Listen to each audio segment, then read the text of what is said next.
पहली बार ट्यूशन पढ़ाना शुरू कर रहे हैं लेकिन ये नहीं समझ में आ रहा भाई कहाँ से शुरू करें, क्या क्या तैयारियां करें। तो आज मैं आपको कुछ ऐसे टिप्स देने वाली हूँ जो अगर आपने अपने पहले दिन यानी ट्यूशन शुरू करने के पहले दिन अगर आपने वो सारे टिप्स फॉलो कर लिए तो कभी भी आपको प्रॉब्लम नहीं आएगी। क्या क्या प्रॉब्लम आती है कि बच्चे फीस नहीं दे रहे, फीस के लिए कैसे उनके पेरेंट्स को बोले टाइम पे नहीं आ रही है फीस, कितनी फीस लें, क्या क्या पढ़ाएं, बच्चों से होमवर्क कराएं या नहीं कराएं ट्यूशन में, बच्चों को घर के लिए हम होमवर्क दे ट्यूशन का या नहीं दे।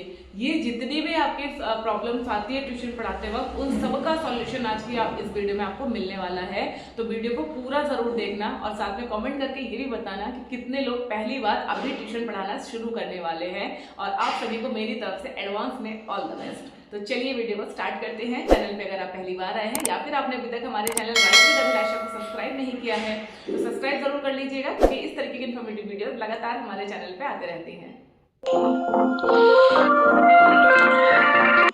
जब भी हम पहली बार ट्यूशन पढ़ाने के बारे में सोचते हैं तो सबसे पहला सवाल हमारे दिमाग में आता है कि भाई हमें बच्चे कहाँ से मिलेंगे, हम किसको ट्यूशन पढ़ाएंगे। तो देखो, सबसे पहली चीज तो कि आप अपने अड़ोस पड़ोस में जाके बोल सकते हो कि आप ट्यूशन पढ़ाना शुरू कर रहे हो, तो जिसको भी अपने बच्चों को भेजना है वो भेज सकते हैं। दूसरा, आप ऑनलाइन प्रमोशन कर सकते हो, लाइक कि अपने व्हाट्सएप पे स्टेटस लगा सकते हो, जो आपके ग्रुप्स हैं व्हाट्सएप के वहां पे आप मैसेज भेज सकते हो कि ऐसे ऐसे मैं ट्यूशन पढ़ाना शुरू कर रही हूँ, तो जिसको भी पढ़ना है वो अपने बच्चों को आप भेज सकते हो। साथ में ये भी मेंशन कर देना कि आप कौन कौन सी क्लासेस को पढ़ाने वाले हो, ठीक है। इसके अलावा आप अपने फेसबुक इंस्टाग्राम वगैरह पे भी लगा सकते हो। आप चाहो तो ऑनलाइन क्लासेस भी स्टार्ट कर सकते हो। ऑनलाइन क्लासेस कैसे स्टार्ट करते हैं इसके ऊपर मैंने ऑलरेडी वीडियो बनाया हुआ है, जिसका लिंक मैं आपको इसी वीडियो के लास्ट में दे दूंगी, एक बार चेक जरूर करना, वो आपको काफी हेल्पफुल होगा। तो आप ऑनलाइन ट्यूशन भी स्टार्ट कर सकते हो, ऑफलाइन ट्यूशन भी स्टार्ट कर सकते हो। बट अभी हमारे इंडिया में ज्यादातर ऑफलाइन ट्यूशन है, मतलब खासकर जो पहली बार पढ़ाते हैं वो ऑफलाइन शुरू करते हैं। तो आज हम ज्यादा बात ऑफलाइन के बारे में करेंगे। तो आप अपने व्हाट्सएप वगैरह पे आपने भेज दिया, जो भी आपके आसपास में, आपके कॉलोनी में, आपके गांव मोहल्ले में जो भी आपके फ्रेंड्स हैं या जानने वाले हैं, सबको आप बता दो कि आप ट्यूशन पढ़ाना शुरू करने वाले हो, ठीक है। तो ये तो हो गया कि भाई बच्चे कहाँ से आएंगे, तो यहाँ से आपके पास एक दो बच्चे तो जरूर आ जाएंगे और आप एक दो बच्चों से ही शुरू कर दो। ये नहीं कि मेरे पास 10-12 बच्चे हैं, 5-7 बच्चे हैं तब मैं शुरू करूँ। शुरुआत हमेशा जीरो से होती है, तो जीरो में अगर 1 भी आता है तो 1 को भी हम एज अ सक्सेस काउंट करेंगे कि चलो एक बच्चा तो आया, एक के साथ ही आप शुरू करेंगे। दूसरा, अगर पहले से ही लोग आपके पीछे पड़े हुए हैं कि नहीं हमारे बच्चे को पढ़ा दो, हमारे बच्चे को पढ़ा दो, तो आप बहुत ज्यादा मतलब लकी हैं, आपको डेफिनेटली शुरू कर देना चाहिए। तो जब हमारे पास बच्चे हो गए हैं तो यहाँ पे आता है हमारा पॉइंट नंबर 2, हम फीस कितनी चार्ज करेंगे। देखो, यहाँ पे मैंने भी 2 कंडीशन आपको बताई, एक जिसमें आप बच्चों को बुला रहे हो, एक जिसमें बच्चे खुद चल के आ रहे हैं। तो बच्चे जब खुद चल के आ रहे हैं तो वहां पे आप फीस अपने हिसाब से आप डिसाइड कर सकते हो, जो भी वहां पे आपके एरिया के हिसाब से जो भी फीस चल रही है। जिसकी पहली क्लास के बच्चे से आप 400 से 500 रुपए तक चार्ज कर सकते हो, तीसरी क्लास के बच्चे है तो आप 600-700 रुपए चार्ज कर सकते हो, 5th क्लास के बच्चे से आप 800 से 1000 रुपए तक बड़े आराम से चार्ज कर सकते हो। बाकी डिपेंड करता है कि आप किस लोकेशन में रह रहे हो। अगर आप कहीं गाँव वगैरह में रह रहे हो या छोटी लोकेशन पे रह रहे हो तो डेफिनेटली आपके जो चार्जेस हैं वो आपको थोड़े कम रखने पड़ेंगे। आप कहीं बड़े शहर में बहुत पॉश एरिया में रह रहे हो तो चार्जेस आप थोड़े से उस हिसाब से हाई कर सकते हो, ठीक है। तो ये आप देखो कि आपके लोकेशन में जो और लोग ट्यूशन पढ़ा रहे हैं आसपास में वहाँ के क्या चार्जेस है, स्कूल के चार्जेस क्या हैं, क्योंकि जो पेरेंट्स स्कूल में अच्छे पैसे दे रहे हैं वो ट्यूशन पे भी अच्छे खासे पैसे खर्च कर सकते हैं, ठीक है। लेकिन ऐसा बिगिनर आपको अपनी फीस थोड़ी सी कम रखनी चाहिए। अगर आप बच्चों को कह के बुला रहे हो तब भी फीस आपको थोड़ी सी बाकी टीचर से कम रखनी है। आपके पास बच्चे खुद से भी चल के आ रहे हैं तो भी स्टार्टिंग में आप फीस थोड़ी सी कम ही रखो, ताकि लोग अट्रैक्ट हो, क्योंकि लोगों को लगता है कि भाई जहाँ पैसे कम जा रहे हैं या थोड़े भी पैसे बच रहे हैं वहां पे वो बच्चों को भेजना पसंद करते हैं। तो शुरुआत में अपनी फीस कम रखिए। तीसरा क्वेश्चन आता है कि भाई मैं क्या पढ़ाऊंगी। तो देखो, ये तो आपको ट्यूशन स्टार्ट करने से भी और पहले सोच लेना चाहिए कि आप कौन सी क्लास के बच्चों को पढ़ाने वाले हो, क्या टैलेंट आपके अंदर है, कौन कौन सी क्लासेस के बच्चों को आप हैंडल कर सकते हो।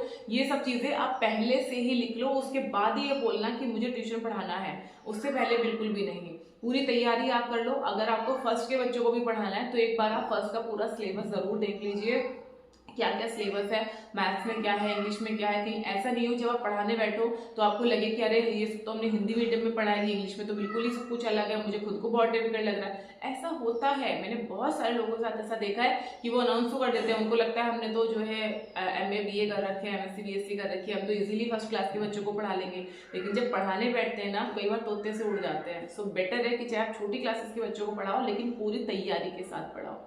अगला सवाल आता है कि पेरेंट्स पैसे नहीं देते तो हम पैसे कैसे लें। तो ये जो दिक्कत आती है ये आपकी वजह से आती है, क्योंकि जब आप ट्यूशन स्टार्ट कर रहे हो ना तो आप हर चीज़ पे एग्री कर देते हो, जो पेरेंट्स बोल रहे हो वो हर चीज़ पे आप एग्री कर देते हो, जबकि आपको शुरुआत में ऐसा बिल्कुल भी नहीं करना है। आप उनसे खुल के बात करो और टाइमिंग भी बता दो कि भाई मुझे एडवांस में पैसा चाहिए, या मुझे 1 महीना आपका इस तारीख को पूरा होगा तो आप इस डेट को आप मुझे फीस पे कर दीजिए। ये सारी बात आप उनसे पहले ही कर लीजिए जब वो आप पहले दिन आप बच्चों को ट्यूशन पढ़ाना शुरू कर रहे हैं, ताकि आगे जाकर दिक्कत ना हो। इसके अलावा एक और चीज़, जैसे मैंने आपको बोला, होमवर्क को लेके काफ़ी मतलब कई बार पेरेंट्स के साथ में क्लैशेस हो जाते हैं कि कई पेरेंट्स को लगता है कि जो स्कूल का होमवर्क है वो भी ट्यूटर को कराना चाहिए। तो ये सब बात आप पहले ही अपने जो भी बच्चों के पेरेंट्स हैं उनसे आप कर लो, उनसे आप पहले सारी चीज़ डिस्कस कर लो कि भाई जो स्कूल से होमवर्क मिलेगा वो मुझे कराना है या आप कराओगे। अगर वो कहते हैं कि नहीं वो हम करा लेंगे, आप आगे का पढ़ाना, या हम अपने बच्चों को कुछ एक्स्ट्रा पढ़ाने के लिए आपके पास भेज रहे हैं, तो ठीक है भाई, वो उनका काम रहेगा। अच्छा, इसके अलावा आप ट्यूशन से होमवर्क देंगे नहीं देंगे, पेरेंट्स को चाहिए कि आप होमवर्क दें या नहीं दें, वो सारी चीज़ें भी आप पहले ही सब चीज़ें खोल के उनसे बात कर लो। ये सारी चीज़ें मैं अपने एक्सपीरियंस के हिसाब से आपको बता रही हूँ। जितना ज़्यादा चीज़ें आप पहले ही डिस्क्लोज कर लोगे उतना ही आपके लिए आगे के लिए अच्छा होगा। वरना कई बार क्या होता है, पूरे महीने आप ट्यूशन पढ़ाते हो और लास्ट में आके पेरेंट्स बोलते हैं आपने तो ये ऐसे कर दिया, आपने तो सिर्फ होमवर्क कराया है, आप तो हमें इतना काम दे रहे हो घर के लिए, हम ही बच्चे को लेके बैठे हैं, तो आपको पढ़ाने का फायदा क्या हुआ। और उस टाइम पे फिर वो आपको फीस भी ढंग से पे नहीं करते हैं, आधी अधूरी फीस देते हैं, आधी से तो हम नहीं पढ़ाया है, आपने तो कुछ पढ़ाया ही नहीं है, इस तरीके की कंडीशंस बन जाती है। तो सारी चीजें आप पहले से खुल के बात कर लो, और यहाँ पे आप सिर्फ वो नहीं सुने जो पेरेंट्स कह रहे हैं, आप वो भी सुने जो वो समझाना चाह रहे हैं, यानी आप उनकी फीलिंग्स को भी समझो, वो क्या चाहते हैं। 2 तरीके के पेरेंट्स जनरली बच्चों के होते हैं। पहले वो पेरेंट्स होते हैं जो जस्ट बच्चों को इसलिए ट्यूशन भेज रहे हैं कि हमें ना पढ़ाना पड़े, हमें हमारा फ्री टाइम मिल जाए, और जो भी बच्चे ने स्कूल में पढ़ना है, ट्यूशन में पढ़ना है, वही पढ़ना है, हमारी कोई जिम्मेदारी नहीं है। दूसरे पेरेंट्स होते हैं जो चाहते हैं कि बच्चा कुछ एक्स्ट्रा सीखे, कुछ आगे का सीखे, कुछ एडवांस सीखे, स्कूल में सीखे, ट्यूशन में सीखे, फिर जो हमसे सीख सकता है हम भी उसको अपनी तरफ से अपना पूरा इनपुट दें, हम भी सिखाएं। ठीक है, तो अगर आपके पेरेंट्स पहली वाली कैटेगरी के हैं तो उस हिसाब से बच्चों को पढ़ाना शुरू करो। सेकंड वाली कैटेगरी के हैं तो आप बच्चों को होमवर्क भी दो, छोटे छोटे प्रोजेक्ट्स भी घर के लिए दो, पेरेंट्स से डिस्कस करने के लिए भी टॉपिक दो।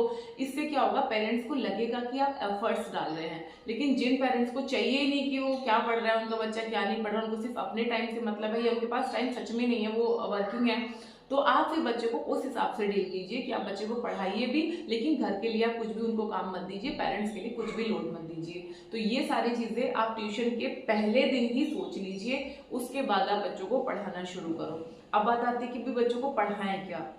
जैसे मैंने पहले कहा, जिस भी क्लास के बच्चों को आप पढ़ाने वाले हो पूरा टाइम टेबल आप पहले बना लो, 1 हफ्ते का पूरा प्लानर आप पहले ही बना लो। जैसे संडे को अगर आप ट्यूशन की छुट्टी रखने वाले हो तो आप मंडे से सैटरडे तक किसी दिन क्या क्या पढ़ाना है पूरा प्लानर बना लो, तो आपको ईजी होगा ये समझाना, बताना, पढ़ाना पेरेंट्स को भी, अपने आप को भी और बच्चे को भी कि भाई कल हमें क्या पढ़ाना है। उसी के हिसाब से आप भी तैयार रहोगे और बच्चे को भी आप बता दोगे, ताकि वो भी मेंटली तैयार रहे कि भाई हमें ये वाला सब्जेक्ट पढ़ना है, इस वाले सब्जेक्ट में ये वाला टॉपिक पढ़ना है। ठीक है, तो इस तरह से।